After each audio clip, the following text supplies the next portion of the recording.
महिला आरक्षण का विरोध करने वाली पार्टियां ये देश की नारी शक्ति को संसद और विधानसभाओं में उनकी भागीदारी बढ़ाने से कभी भी रोक नहीं पाएंगे।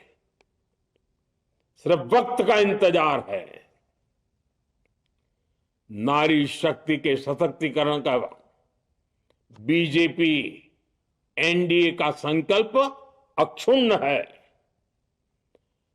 कल हमारे पास संख्या बल नहीं था, लेकिन इसका मतलब ये नहीं है कि हम हार गए। हमारा आत्मबल अजेय है।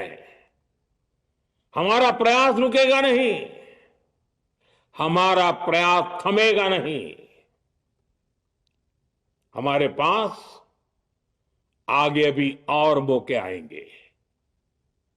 हमें आधी आबादी के सपनों के लिए, देश के भविष्य के लिए